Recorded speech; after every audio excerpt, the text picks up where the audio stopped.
Vamos retomar aqui a entrevista, o debate no estúdio, porque aqui agora a gente entrevista outro Rômulo, mas é agora a vez do professor universitário e produtor rural, Rômulo Montenegro. Boa tarde, professor, seja bem-vindo. Boa tarde, Hermes. Boa tarde a todos os telespectadores do Sistema Correio, estou à disposição. Bom, a gente estava falando aqui com o Rômulo Polari sobre essa questão da energia solar, da chegada das energias eólicas e até, possivelmente, do hidrogênio verde. É possível ter todo esse aparato, todo esse arcabouço de investimentos preservando, criando sustentabilidade? Sim, hoje a tônica do momento é a sustentabilidade. É isso em diferentes segmentos da economia. E no agro, mais fortemente. E a Paraíba, Hermes, ela é a terceira produtora de etanol da região Nordeste. Nós somos o terceiro produtor também de cana-de-açúcar.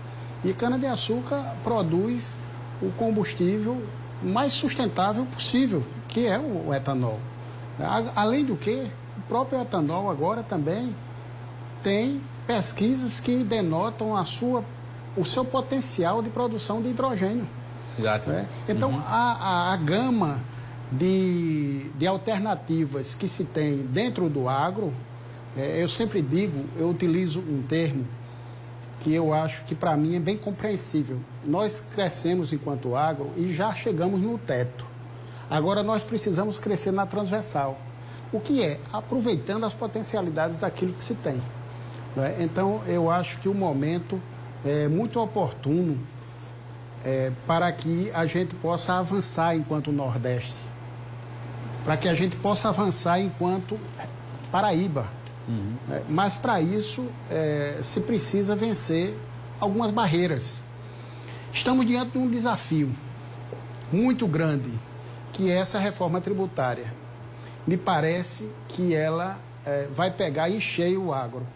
Vai impactar no modelo de negócio? Fortemente, porque agora com a criação dos dois IVAs, Imposto de Valor Agregado, você vai ter o federal e vai ter o estadual. Eu chamo IVA dual, né? Um que incide sobre a produção, outro sobre o consumo. A produção, me parece que o setor agro foi, de certa forma, prestigiado. Na 1/10ª hora, foi prestigiado. Mas o agro como consumidor.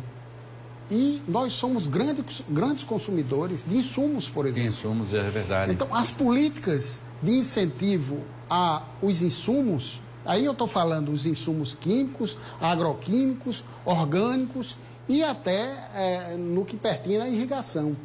Eles têm políticas fiscais estaduais que lhes prestigiam, né, que lhe garante, em determinado momento, isenção total. Então, 2031, todas essas políticas estaduais tributárias de incentivo cairão.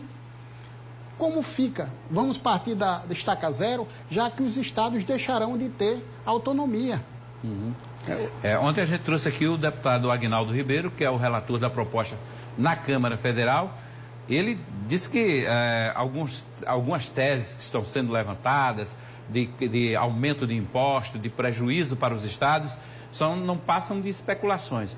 Mas há uma preocupação de vários segmentos do setor de agro, do setor de turismo, com o que possa vir dessa reforma tributária. E me parece que ainda há um tempo de se esclarecer, de se ajustar ainda mais, que essa proposta vai passar pelo Senado, né? Está nas mãos de outro paraibano, que é o senador Efraim Filho, que é o relator do grupo da Comissão Econômica. Tomara que o Senado aprecie essa matéria de tão grande relevância de maneira menos assodada. Na verdade, nós tínhamos um texto pela manhã e à noite nós tínhamos outro texto quase que absolutamente diferente. Isso impacta a vida das pessoas. Sim. Então, é preciso que se reconheça, Hermes, que o Nordeste tem uma série de limitações. Nós precisamos, eu sempre digo, povoar o Nordeste.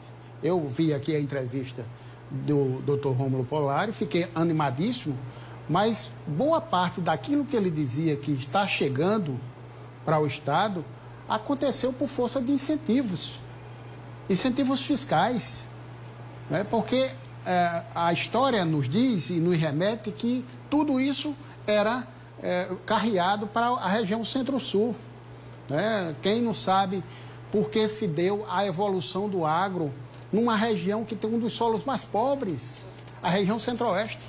Mas houve uma disposição do governo federal naquele momento, de que se pudesse tornar aquela região produtiva. Hoje é a região mais produtiva do país em termos de agro, mas porque houve a presença do Estado. Então, a mesma coisa precisa acontecer aqui no Nordeste. Eu sempre defendi isso. Eu, quando estive no governo, nós colocamos a Secretaria de Agricultura no Conselho do FAI. Ela não fazia parte. Era uma coisa que, de certa forma, me causava espécie. Como é que nós tínhamos 20 projetos com incentivos para a indústria e se preteria a agroindústria? Então, era necessário que se tivesse um assento lá para se discutir isso. Você falando do agro-nordeste no Centro-Oeste, me lembrei também que quem cuida do agronegócio naquela região chamada Matopiba, né? É Mato Grosso, Piauí e Pará, preocupadíssimo também com o impacto da reforma tributária. Exatamente. Nós, enquanto setor, nós estamos sumamente preocupados, já criando grupos técnicos para discutir no Senado com alguns senadores da República. Há uma tendência de que o governo consiga manter tal qual veio da Câmara, com algumas poucas modificações, mas é necessário que se marque presença, não é? Porque amanhã nós vamos ver as consequências disso. Verdade. Não é, para o setor.